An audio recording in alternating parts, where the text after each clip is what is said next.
All right. Hold on, I'm fixing my mother. Yep.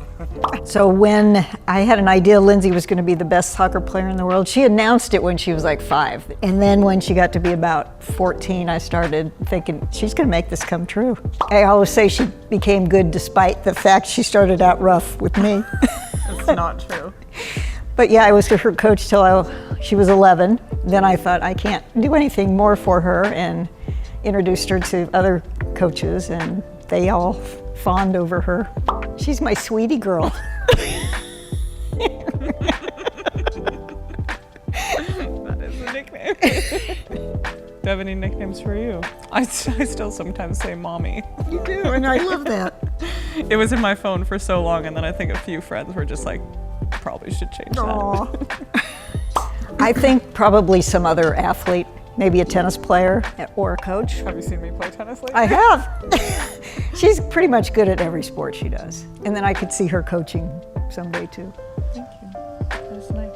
It's a hard question. It's a hard question. When she started out, I mean, they were playing 3v3 and she was 5, and they all would try to take the ball from each other. She and her teammate would fight over the ball to see who scored more. I mean, that's one that sticks in my mind. And then, I mean, there's so many growing up.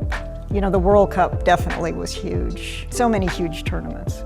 Well, obviously, I think her being my coach was, again, I say this to everyone, was the reason I started playing soccer.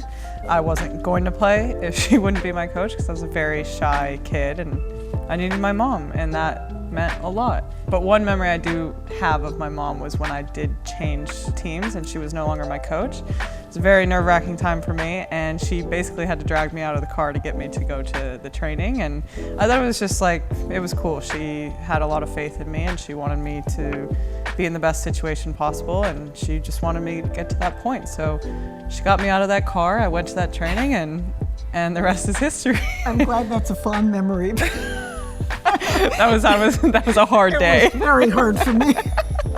Yeah, I mean, she had played with this team she was comfortable with for so long, and other coaches kept coming up. I was the assistant coach at the time, and they kept coming up afterwards. We'd really like to have Lindsey on our team. And I told Lindsey, you just need to give it a shot, you know, and we went to this practice, and really, I did really drag her out of the car. She was screaming, and it's like, give it a month. And if you don't like it, then go back to the old team. And after a couple days, she started liking it. When she's angry, she plays her best, for sure.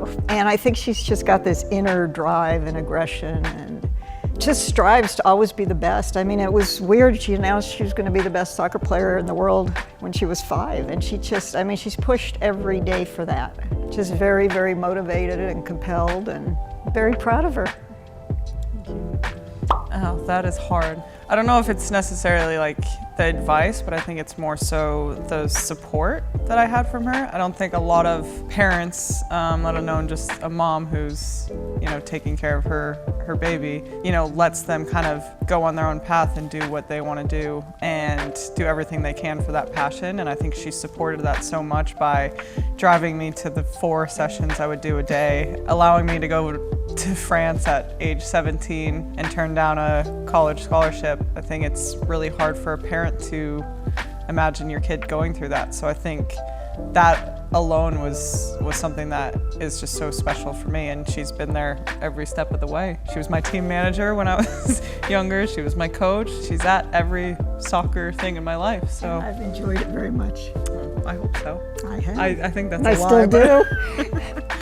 And now I get a photo shoot. You deserve it.